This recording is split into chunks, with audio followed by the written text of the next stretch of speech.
Bonjour à tous et bienvenue dans les Royaumes de Kea. Aujourd'hui, vidéo sur le débriefing de mon week-end passé à faire deux tournois Star Wars Unlimited et un tournoi Flesh and Blood. Donc aujourd'hui, on va faire le débriefing des tournois Star Wars où j'ai fait quand même quelques résultats acceptables, même si j'aurais aimé faire de meilleurs, mais voilà. Tout a commencé donc samedi où j'ai été donc au tournoi, un petit tournoi local à JV, hein, au magasin JV Jouer. Hein, donc n'hésitez pas, le samedi, je suis souvent là pour faire un petit tournoi. Voilà, j'ai décidé, après de longs tests sur Internet, à jouer Anne Solo de la saison 2 avec une base bleue Force, donc de la nouvelle série. Donc pourquoi? Vous allez voir, hein, je vais vous présenter mon deck juste après. C'est un deck que j'aime bien, j'ai bien aimé tester.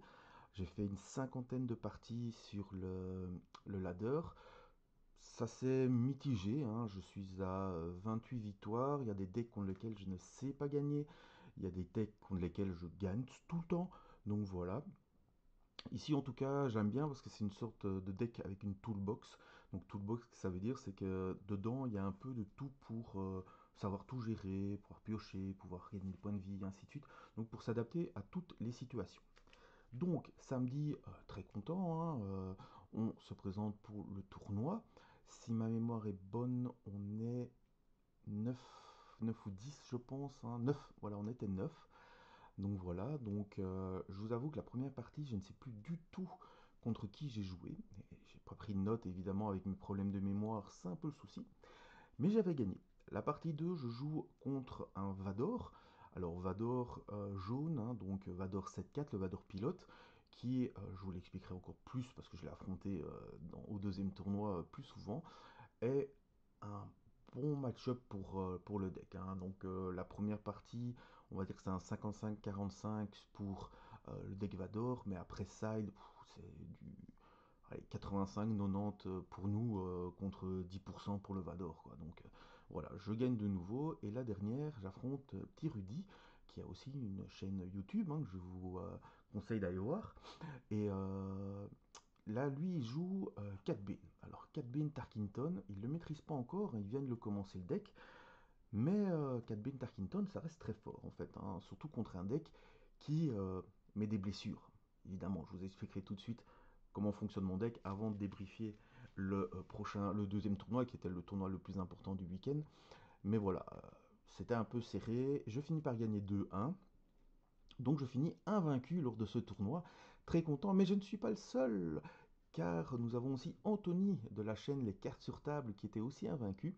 Normalement, on aurait dû faire une quatrième ronde pour savoir qui était le grand vainqueur. Malheureusement, le tournoi s'est terminé à ce moment-là. Anthony devait partir, il l'avait déjà prévenu à l'avance, c'est pour ça qu'on avait tous décidé qu'on s'arrêtait à 3 rondes pour qu'il ne soit pas en retard à son rendez-vous. Et voilà, après le goal average, j'ai terminé deuxième. Bon, c'est pas grave, mais Anto, je veux ma revanche. Hein. D'ailleurs, on pense de plus en plus avec Anto de vous faire des parties en vidéo. Hein, donc voilà, si ça se fait, et avec Rudy aussi, si ça se fait, vous pourrez le voir aussi sur la chaîne Les Royaumes de Keia, avec lesquels on l'accueillera avec grand plaisir. Voilà. Donc maintenant, on va passer au débriefing du tournoi de dimanche, qui était vraiment le tournoi principal, car c'était une win box. Donc le premier gagnait une boîte, et on a été envahi au lieu d'autres auteurs de jambes, on a été complètement envahi par les joueurs liégeois, nos amis de Liège, qui sont quand même une communauté extrêmement forte à Star Wars Unlimited. Donc très content de les avoir reçus à jambes. Et ben du coup, on était quand même 19 pour cette Winnerbox avec que du très lourd niveau belge. Donc c'était chaud, hein. Il y avait la crème de la crème du niveau belge qui était là et qui s'entraînaient parce que certains d'entre eux partent à Las Vegas. Donc, on leur souhaite tout de la chance possible et tout le bonheur possible pour représenter la Belgique. On est fiers d'eux à Las Vegas. Donc, c'était vraiment chouette. Du coup, très bon test pour le deck, du coup aussi, hein, et pour le niveau. Donc voilà. Le deck a bien fonctionné. J'ai eu quelques changements à faire après. J'en ai discuté avec mon dernier adversaire. Première partie, j'affronte de nouveau un Vador jaune. Alors, Vador jaune, Comme je vous ai dit, hein, c'est un petit peu d'avantage pour lui à la première, et puis complètement pour nous à la deuxième. Ici, j'affronte un Liégeois qui vient de débuter, qui accompagnait justement tous les autres joueurs liégeois pour commencer. Mine de rien, très très bon joueur. Hein, si tu passes par ici, franchement, très bon joueur. On voit qu'il apprend avec des joueurs qui sont quand même vachement doués. Mais un peu trop, comme il connaissait pas trop mon deck, je lui ai expliqué tout évidemment avant et pendant la partie, hein, il était très attentiste, il avait un peu, voilà, il était resté sur ses gardes et malheureusement contre moi, faut mieux faire la course avec le Vador. Ça, il faut qu'il aille plus vite. Donc je gagne la première. Évidemment la deuxième avec mon side, je vais vous montrer mon side directement. Comme ça, ce sera plus simple de comprendre. Donc dans mon side, alors mon side a été un peu changé depuis, mais je vous montre quand même. J'ai une chute du rival. Ça, contre Vador, ça peut être intéressant, mais sans plus. J'avais un takedown que j'ai remplacé par un abattre le dragon. C'est un des changements que j'ai fait dans mon deck. Mais surtout contre Vador, j'ai 3 confiscates pour quand il joue Vador, je puisse le péter directement. Hein. Donc, et la carte la plus importante de mon side contre Vador, mais qui fait que c'est presque auto-win, hein, c'est 3 bombardements.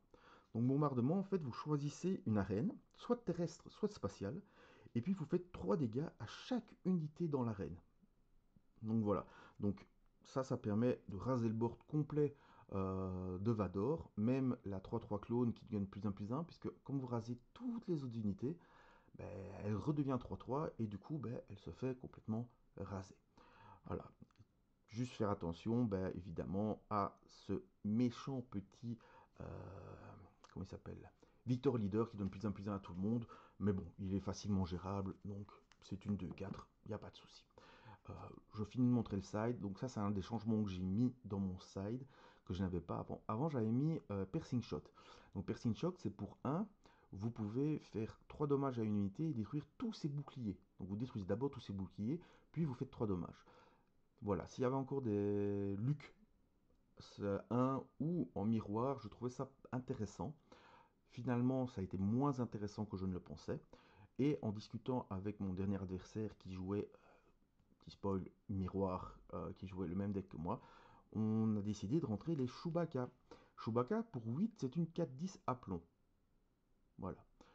Une fois joué, vous pouvez éliminer une unité dont les PV restants sont de 5 ou moins. Donc c'est pas mal, mais ce qui est surtout pas mal, c'est que pour 9, ça vient en contrebande. Donc c'est vraiment chouette de pouvoir le jouer quand on veut. Voilà, une 4-10 à plomb, c'est pas mal. Je la trouverais meilleure évidemment dans un deck Ahsoka pour la rendre sentinelle, mais dans notre deck, ça peut gérer quand même pas mal de choses. Et dans le miroir, il est ultra important. Donc voilà, ça c'est mon side pour vous expliquer un peu comment il était contre les Vador et surtout comment il a évolué. Donc, première partie contre ce jeune joueur qui joue Vador, je gagne 2-0. Deuxième partie, je tombe contre son papa qui venait de gagner la première, qui joue de nouveau un... comment il s'appelle? Oh, je le joue en plus. Hein. Attendez, je regarde. Un 4 banné. Je suis bête. 4 banné Tarkinton. Alors, le 4 banné Tarkinton, de nouveau, je vous dis, c'est un match-up assez délicat pour moi parce que vu que je blesse mes unités pour qu'elles arrivent plus vite et vu que lui ping et tue avec Tarkinton les unités, je lui facilite un peu le travail. Mais je vais aussi vite, voire plus vite que lui, avec des meilleurs outils pour gérer les unités. Et donc, si j'arrive à gérer 4 Bane, que ce soit l'unité ou que ce soit le leader, généralement, je parviens en late game à prendre le dessus assez facilement. Mais la première, tout ne se passe pas comme prévu, parce que voilà, je n'arrive pas à toucher mes anti-créatures. Son 4B est sorti avec un fusil assez rapidement, un pistolet, donc il me met une énorme pression que je n'arrive pas à combler. Voilà, et malheureusement, il me bat. Ok, donc, petit changement dans mon deck, hein, je rentre directement un troisième Rivals Falls, puisque j'en joue deux de base. Je rentre mon troisième Rivals parce que c'est assez fort contre 4 Bane. La partie 2 se fonctionne super bien. J'ai le temps de gérer, de pouvoir, je touche assez vite mes unités comme Anakin et comme Luke pour pouvoir gérer en face. Il arrive à mettre son leader, mais il n'a déjà plus rien d'autre sur la table, donc je parviens à gérer son leader, je gagne assez facilement. Et la troisième, on est reparti. Et de nouveau, je parviens à gérer assez facilement ses unités. Je parviens à faire la course avec lui. Et il a moins de points de vie que moi. Donc, je parviens à gagner ces parties. Donc, je gagne la deuxième 2-1. Assez content. Arrive la troisième. Et je retombe contre un Dark Vador jaune. Encore. Et là, j'ai le plaisir de gagner la première. Ce qui est assez rare, mais c'est pas mal. Je parviens à gagner la première. Mon adversaire a fait une petite erreur, il s'en veut un peu. On reprend la deuxième. Et là, inversement, alors que normalement j'ai 90% de chance de la gagner, je la perds. Comme quoi, rien n'est jamais fixé. Je la perds malgré un bombardement à cause de ce vilain Victor Leader que je n'ai pas su gérer assez vite. Je n'ai rien touché pour le gérer, donc je parviens quand même à gérer la multitude de petites unités qui ont plus un, mais pas Victor Leader. Donc voilà, il parvient à revenir et il parvient à gagner la course contre moi. La troisième, par contre, il ne touche pas à ses Victor Leader, et donc du coup, c'est une free win. Je parviens à le raser, il parvient jamais à revenir. Voilà, c'est malheureusement. Et dans ce match-up, j'ai oublié de vous dire, mais Grogu est hyper important. Voilà, nickel. Je vous expliquerai tantôt, quand je vous montrerai le deck, les cartes que je switch de mon deck contre Vador. Donc je suis à 3-1. Je me dis, c'est pas mal, mais voilà quoi. Non, attendez, que je raconte pas de bêtises. Je suis à 3-0, excusez-moi, 3-0. Donc c'est bien, je suis toujours en course pour la display. Là arrive, je joue contre un des Liégeois qui joue Luc, Han Solo, 7-4, donc le pilote, la base incolore à 34 points de vie. Donc je lui demande comment ça se fait qu'il joue cette base. Il me dit parce que j'ai que du jaune dans mon deck. Et la base lui permet d'avoir plus de points de vie. Comme c'est un deck hyper aggro, qui fait souvent beaucoup la course contre son adversaire, ben, il a besoin d'avoir ce petit plus de PV qui parvient à le sauver. Et c'est vraiment ce petit plus de PV qui va le sauver dans cette partie. Donc la première game, elle est serrée comme pas possible. Et en fait, en calculant, je me dis, c'est bon, j'arrive à pouvoir le gérer. Le souci, c'est qu'à un moment, je fais une bête erreur en attaquant en fait d'abord avec mon Yoda pour me soigner ma base de 2. Et après, je me dis, mais non, je suis bête. Je dois d'abord attaquer avec ma Yaddle, qui me permet de me soigner de 1, mais qui donne Restore 1 à tous mes Jedi, ce qui aurait permis à Yoda de me soigner de 3. Et devinez, tout pile les points de vie qu'il m'a enlevé. Et oui, si j'avais regagné ce point de vie, son attaque m'aurait mis à 27, et moi je gagnais juste derrière. Malheureusement, son attaque m'a mis à 28, et du coup, comme c'est les points de vie de ma base, ben, j'ai perdu sur ce coup-là. Je perds la première, je side, et là, rebelote, c'est tendu, hein, c'est hyper serré, tendu dans le bon sens du terme, hein, dans le terme de jeu. Tous mes adversaires ont été adorables, tous les joueurs en Belgique de toute façon, on se connaît tous. Franchement, il y a pas un seul pinailleur, tout le monde est vraiment cool, c'est vraiment génial. On a envie d'aller faire des tournois en Belgique, c'est tellement chouette, l'ambiance. Et là donc, de nouveau, je le mets à 1 PV. Non, je le mets à un peu plus de PV, mais j'ai une attaque. Si j'attaque, je le tue. Il a une attaque, il me reste 4 points de vie. Il a une unité à 3 qui attaque, qui coûte 1. Dans son deck, il me dit il y a plus de la moitié de ses unités qui coûtent 1. Et il fait, du coup, bah, le pouvoir de Han Solo.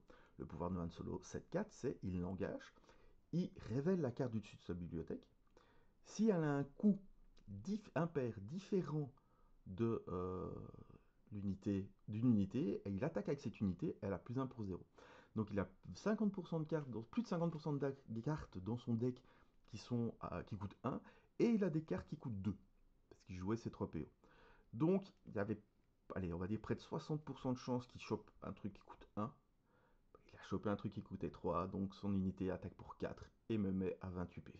Je perds 2-0, mais de nouveau, c'est un 2-0 qui ne se respire pas le 2-0 en fait, hein. C'est vraiment deux parties qui se jouent au PV près, mais c'était très chouette. Donc du coup, je passe à 3-1, aïe aïe aïe, et normalement, dans le règlement, le tournoi se finissait entre 4 rondes. Mais comme il y avait des égalités, et l'organisateur nous a demandé si on voulait une cinquième ronde. Allez, on peut essayer une cinquième ronde pour se remonter encore un peu plus dans le classement. Donc, dans la majorité, tout le monde accepte. Je pense que tout le monde a accepté d'ailleurs qu'on ait une ronde supplémentaire. Et on arrive du coup à mon affrontement contre Sharkface, contre Xa de ma team, hein, et en miroir. Et pour mes 50 tests sur le serveur internet, je n'en ai gagné aucune en miroir. Donc là, je suis complètement abattu. On va la jouer quand même, et en fait, ben, je n'arrive pas à gagner le miroir. Du coup, j'étais très frustré après la partie de finir à 3-2, parce que je sens que le deck est très bon, je sens que le deck peut faire des bonnes choses, il est hyper agréable à jouer, et ces petites choses qui manquent, voilà. Du coup, on a parlé avec Xavier, mon adversaire, et puisqu'il jouait la même chose, mais on avait plein de cartes différentes, ce qui a permis de faire quelques petits changements dans le deck. Donc là, ce que je vais vous présenter maintenant, c'est le deck totalement transformé. Donc oui, on va quand même finir le debriefing, la fin du tournoi. Donc, celui qui jouait Anne en Anne 7-4, donc le Anne pilote avec la base grise, a terminé premier. Il a gagné la boîte. C'est un deuxième liégeois qui finit deuxième. En troisième place, on retrouve Xavier avec Anne bleue.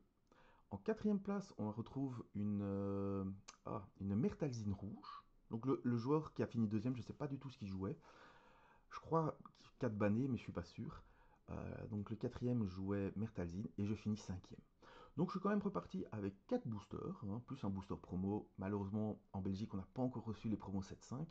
Mais voilà, je suis quand même content parce que mine de rien, je vais vous montrer ce que j'ai eu dans mes lots. J'ai eu un Legacy Run, donc une jolie légendaire, hein, jouable, en plus c'est chouette. J'ai eu un Ogdo-Bogdo, comme c'est bizarre. J'ai eu le fils, que je trouve excellent dans des decks noirs. Le sabre laser de Darkrevan, qui est une excellente rare. Et en folle, Avide de pouvoir, qui est aussi une excellente rare fort jouée. Donc voilà, mine de rien, en cas de booster, je suis extrêmement content des prix que j'ai eu. On était donc 19, donc je finis 5ème sur 19. Bah, je suis content en même temps de mon classement. Vu le niveau du tournoi, je suis très content. Mais en même temps, je pouvais faire mieux. Voilà. Donc, on est reparti. On repart pour les autres tournois, toujours avec ce deck, mais après avoir subi quelques changements. Qu'est-ce que je joue? Voilà. On va passer maintenant à ce qu'on joue dans le deck. D'abord, j'ai deux fois Adigalia. Adigalia, c'est une 2-4 Force Jedi. Donc, c'est pratique hein, pour essayer d'avoir la force le plus vite possible. Et elle dit quand même qu'à chaque fois qu'un adversaire joue un événement, ben, ça fait un dégât sur la base. Voilà. Je l'ai mis que deux fois. Elle n'est pas ultra broken dans le deck, mais c'est quand même intéressant de la voir. Puis contre certains decks, ça ping la base. Mine de rien, c'est pas mal. Surtout que ça ping la base sans qu'on ait besoin, entre guillemets, de prendre de faire une action pour ça. Voilà, ça se fait directement. Voilà. Donc, je commence par Adigalia. Puis, je vais passer sur un des piliers du deck. Je vais jouer 3 fois Yaddle. Alors, j'ai énormément de Jedi dans mon deck. Yaddle, c'est une 2-4 encore. Donc, les 2-4, franchement, au tour 1, c'est chaud à aller chercher. Hein. Bon, sauf si vous appelez 4B, évidemment. Mais c'est chaud à aller chercher. Elle a récupération 1. Elle est force, donc ça génère la force. Vous allez voir que j'ai besoin de beaucoup de force pour générer la force. J'ai décidé de partir sur ce chemin-là, le chemin de la force. Et quand elle attaque, tous vos Jedi ont récupération 1. Donc c'est-à-dire que, je prends l'exemple donc de Yoda. Yoda qui a déjà récupération 2, ben ça lui donne récupération 3. Et donc ça peut faire regagner 3 points de vie. Ça peut faire gagner des parties, si on ne l'oublie pas. Donc Yodel, hyper importante. Je vais vous montrer après la carte, je pense, la plus importante de mon deck. Grogu. Et oui, ce brave petit Grogu que j'essaye le plus vite possible. Généralement, dès que je l'ai en main, ce sera tour 1 Grogu. Avec la capacité de Han Solo. C'est vrai que j'ai pas expliqué la capacité Han Solo pour ceux qui ne connaissent pas. Han Solo du set 2, en fait, lui, on peut l'engager. On peut, pour payer un de moins votre prochaine unité que vous jouez. Donc vous jouez une unité, elle coûtera un de moins, mais subira 2 blessures. Voilà. Grogu, qu'est-ce qu'il dit? Grogu, il dit que c'est une 1-6 dissimulée, donc on ne peut pas l'attaquer le tour où elle arrive en jeu. Donc si elle n'arrive pas au tour 1, c'est toujours pratique. Et en action, je l'engage, je soigne jusqu'à 2 dégâts d'une unité. Alors ce qui est important, c'est le jusqu'à. Ça veut dire que je peux en soigner qu'une, je peux en soigner deux. Bon, 0 ça sert à rien. Mais voilà. Et surtout, il est noté d'une unité, point. Donc en fait, si vos unités ne sont pas endommagées, mais vous avez besoin de tuer une unité qui a plus qu'un PV, par exemple, vous pouvez soigner une unité adverse pour tuer une autre, par exemple. Et ça, c'est super utile. Dans ce cas, si vous soignez jusqu'à 2 points de vie, vous infligez autant de dégâts à une autre unité. Enfin, c'est même pas une autre unité, c'est à une unité. Bon, sur la même, ça sert à rien. Mais voilà. Donc, hyper important, Grogu. C'est le nouveau Grogu du 7.5. Il a la force aussi. Voilà, ça c'est vraiment la carte clé de votre deck. Enfin, en tout cas de mon deck. Après, on va passer à ce brave petit vieux de Yoda, que j'ai 2 fois. Yoda est dans le deck pourquoi? Pour le Restore 2, qui passe en Restore 3. C'est super utile. Et pour la pioche. Yoda, on vous rappelle que quand il meurt, je peux désigner autant de joueurs que je veux, et les joueurs que j'ai désignés piocheront une carte. Bon, généralement, c'est que moi, hein, on va pas s'inquiéter. Alors, premier rechangement dans mon deck, je l'ai remis, c'est Erza. Erza, c'est une 3-5. Il a la force. Il dit que quand il attaque, je peux donner un jeton expérience à une autre spectre ou créature. Alors, j'ai des créatures, j'ai pas de spectre. Pourquoi il est revenu dans mon deck? Pas pour sa capacité, même si elle est intéressante. Du fait que c'est une 3-5, c'est super bien. Et que ça peut arriver, ça fait une 3-3 au premier tour, hein, si je la blesse de 2 par exemple. Mais surtout parce qu'elle a la force. Et avant, j'avais remis à la place de Erza, j'avais pensé à une petite combo avec Grogu en mettant Red 5, donc l'avion qui arrivait pour 3 en 3-4, qui, quand il l'attaquait, il faisait 2 dégâts à une unité endommagée. Je trouvais ça pas mal, mais le problème c'est que quand je la mets, ben, j'ai pas la force. Donc quand j'attaque, je ne génère pas la force. Voilà, donc du coup, j'ai remis Erza à la place pour essayer de générer plus facilement la force. Parce que mine de rien, c'est pas si facile que ça de gérer la force. Parce qu'on est dans un format où il y a beaucoup de gestion. Que ce soit avec des moins-moins, que ce soit avec des kills directs, que ce soit avec du renvoyer en main, de l'engager, et ainsi de suite. Donc il y a quand même pas mal de gestion. Donc voilà. Après, Erza, on va avoir une de mes cartes préférées du set. Je suis tombé amoureux de cette carte. Ogdo Bogdo. Ogdo Bogdo, c'est une 5-5 pour 3. 5-5 pour 3. Mais qui dit que tant que cette unité n'a pas de dégâts sur elle, elle ne peut pas attaquer. Ben, c'est pas grave. On va engager Han Solo. On va déployer Ogdo Bogdo avec 2 petites blessures dessus. Et tour 1, on a une 5-3. Et Ogdo Bogdo, en plus, qu'est-ce qu'il dit? Il dit que quand il attaque et qu'il tue une unité en face, s'il survit évidemment, hein, mais qu'il tue une unité en face, il peut se soigner de 2 dégâts. Donc même si vous attaquez une unité qui a 2 en force, ben lui il va juste l'attaquer, c'est tout. Puisqu'il récupérera les points de vie. Et donc ça c'est vraiment bien. Ogdo Bogdo, oui, c'est une carte géniale, ça met une pression folle. Généralement, elle reste pas longtemps sur table, hein. Votre adversaire est obligé de la gérer, vraiment obligé de la gérer, parce que sinon, une 5-5, enfin, une 5 d'attaque qui lui tape tous les tours, c'est une horreur. Et grâce à Grogu, si jamais vous le jouez sans qu'il soit blessé, ben, vous pouvez toujours transférer un petit dégât de quelqu'un sur lui pour qu'il puisse toujours attaquer. Et ça, c'est cool. Après, on va avoir la carte que mes adversaires détestent le plus, Chirrut. Alors Chirrut, de nouveau, hein, ça vient avec la nouvelle. Ce deck est aussi basé beaucoup sur la nouvelle saison. C'est une 3-5 sentinelle. Mais, Chirrut, elle dit que quand une unité l'attaque, si je contrôle la force, je peux utiliser la force pour faire que l'unité qui attaque a -2, -0. Donc il subira 2 dégâts de moins. Et vu que je peux, entre guillemets, le soigner avec Grogu et tout ça, c'est vraiment une unité horrible pour mes adversaires. Donc, c'est trop bien. Donc, pour l'instant, à part ce brave Ogdo Bogdo, tout le monde a la force. Ogdo Bogdo n'a pas la force, malheureusement. On suit avec peut-être une des meilleures cartes du set, Ki-Adi-Mundi. Donc, pour 4, c'est une 4-4 Force Jedi, le nouveau Jedi, intéressant. Et une fois joué, je peux utiliser la force pour piocher 2 cartes. Card advantage est énorme, énorme. On peut le jouer tour 2. Voilà, on a attaqué avec une Yaddle, avec un Yoda, avec un Erza. Hop, on a la force, tour 2, pouf, je mets une 4 ou 4-2 qui pioche 2. Très très fort. Extrêmement forte aussi, je l'avais peut-être sous-estimé, mais en fait c'est une des cartes que j'ai le plus utilisées. L'itinérant Warrior. L'itinérant Warrior, qui est aussi Force Jedi, c'est une 4-4 pour 4, qui a la petite particularité d'être shieldée. Donc quand je la joue avec Han Solo, elle arrive en jeu, elle a 2 dégâts, mais elle a son shield aussi. Et donc pour la tuer, c'est un peu plus difficile vu qu'il y a quand même un shield. Et surtout que quand on la joue, je peux utiliser la force pour soigner ma base de 3 dégâts. Donc mine de rien, j'ai quand même beaucoup de soins dans ce deck. Donc on n'a que 28 PV, mais avec Yaddle, avec tous les Jedi qui peuvent avoir récupération, avec Yoda qui a déjà récupération 2, avec l'itinérant qui peut soigner de 3 à la base, mine de rien, on commence à avoir beaucoup de soins, et c'est pas fini.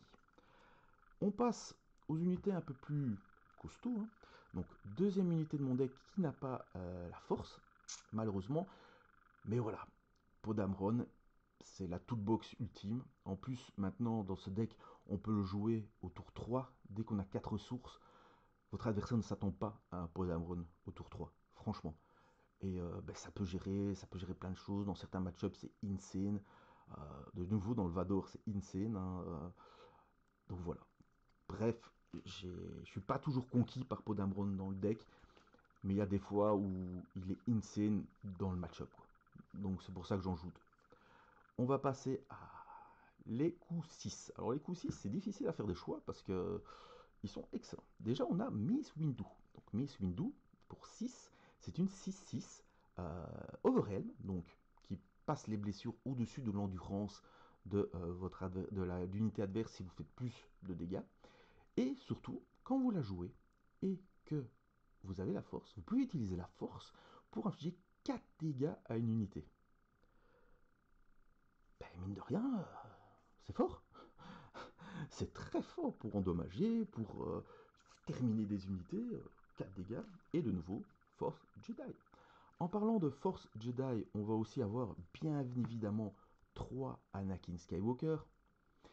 Il n'est utilisable que dans le côté blanc, mais on a une astuce avec, enfin Xavier avait une astuce qui est très très bonne, je vais peut-être la tester ce soir, mettre en side et pouvoir rentrer à certains moments, ou moi même mettre de base l'éclair de force, qui normalement coûte 1, puis vous payez 1 pour infliger 2 dégâts à chaque fois, et là en fait il coûterait 3 pour annuler les effets d'une unité, plus 1 pour 2 dégâts à chaque fois, mais surtout ça permettrait de faire de le mettre au cimetière, ça veut dire que vous aurez du blanc et du noir au cimetière, ce qui permet du coup d'avoir le double effet qui se coule de Anakin. Donc j'y réfléchis de plus en plus.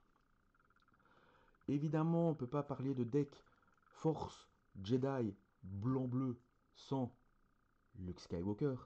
Luke qui coûte 7 mais qui arrive plus vite. C'est une 6-7 Restore 2. Restore 3, excusez-moi, Restore 3. Et surtout que quand vous la jouez, vous donnez -3/-3 à une unité. Et si une de vos unités a été détruite, vous donnez -6/-6 à la place. Vraiment top.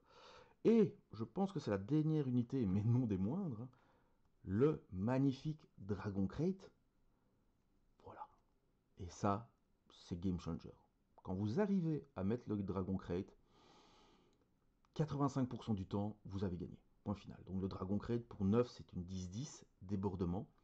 Et quand un adversaire joue une carte, vous pouvez infliger à sa base ou à une unité terrestre qu'il contrôle des dégâts égaux au coût de la carte jouée. Voilà, tout simplement, c'est énorme, c'est trop fort. On va partir maintenant dans les événements. Dans les événements, le premier que je vais jouer, c'est Force Throw. Bah oui, tout mon deck, sauf 3 unités, ont la force. Voilà.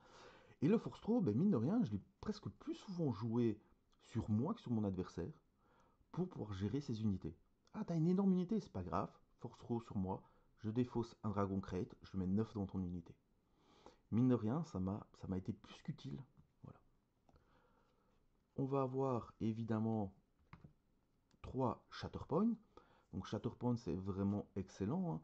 Donc, vous choisissez pour 4 en bleu. Vous choisissez soit vous détruisez une unité qui reste 3 points de vie au moins. Top. Soit vous pouvez utiliser la force et tuer une unité non, euh, non leader, tout simplement. Pour ça, il faut la force, hein. Et on l'a pas souvent. Ça, c'est le deuxième changement que j'ai fait dans mon deck. Voilà. J'ai mis des abattre le dragon, mais Dieu sait que je n'aime pas cette carte. J'avais mis des takedowns avant, et Dieu sait que j'aime la carte down, mais voilà. Dans ce format, il y a des grosses forces qui sont là. Surtout à partir de force 5, vous avez Ogdo Bogdo directement, là, tour 1, force 5. Donc voilà, les abattre le dragon, le reste, je pense que je peux gérer avec tous les malus que je fais et tout. On a quand même 2 chutes du rival, parce que les leaders sont très forts dans cette saison. Et puis ça peut permettre de tout gérer. Donc c'est très intéressant. Et enfin, les 3 dernières cartes qui sont les Jedi Lightsaber. Et là j'ai un gros doute sur le Jedi Lightsaber. Donc c'est pour 3, c'est plus 3. Quand j'attaque, je mets, si je suis une unité force, presque tout le monde quoi, je mets du coup -2/-2 à l'unité qui défend. Donc sur le principe même de l'épée et de la force de l'épée, je n'ai aucun doute. Elle m'a été plus qu'utile dans plein de match-up, c'est génial. Moi, où je me pose la question, est-ce que je la remplacerai pas par une épée qui coûte un petit peu moins cher, qui est un petit peu moins forte, mais qui permet, donc c'est une nouvelle épée commune, qui permet d'avoir récupération 1 sur l'unité laquelle je mets. Dites-moi dans les commentaires quelle épée vous verriez bien entre ces deux-là. Moi, j'hésite vraiment, hein. Donc mes tests, je ferai encore des tests, évidemment. Voilà, c'est donc le deck que je joue pour le moment. Enfin, un des decks que je joue pour le moment. Ce brave Anne que je vous montre en gros plan, hein, si ma caméra veut bien, ça va pas être facile à mon avis. Donc voilà, hein, que j'ai en showcase, et on sait qu'on ne peut jouer qu'en showcase. C'est tout. Si votre leader n'est pas showcase, vous ne pouvez pas jouer au jeu. Non, c'est une blague, évidemment. Donc voilà, je suis quand même content des 2 tournois que j'ai fait, hein. J'aime le deck. J'ai envie de poursuivre avec ce deck. C'est vraiment pas un deck imbattable. C'est pas une brute du format, hein. Maintenant, je sais qu'il est joué. Mais j'aime vraiment bien cet aspect où on peut faire plein de choses avec le deck. Voilà, je peux piocher, je peux gagner des points de vie, je peux faire des malus, je peux tuer, je peux attaquer, enfin, je peux transférer des dégâts et tout. C'est vraiment un peu de tout dans ce deck et j'aime vraiment beaucoup ça. J'étais adepte de ça quand je jouais à Magic il y a 20 ans, donc j'aime vraiment ce principe de toolbox dans un deck. Voilà, je vous laisse aujourd'hui. Donc aujourd'hui je suis le mardi 22, vous verrez la vidéo demain, mercredi 23. Donc aujourd'hui j'ai encore un tournoi à essayer du côté de Jean Blou. Voilà, donc j'espère que ce deck continuera à briller. Je vous dis à bientôt et surtout, amusez-vous.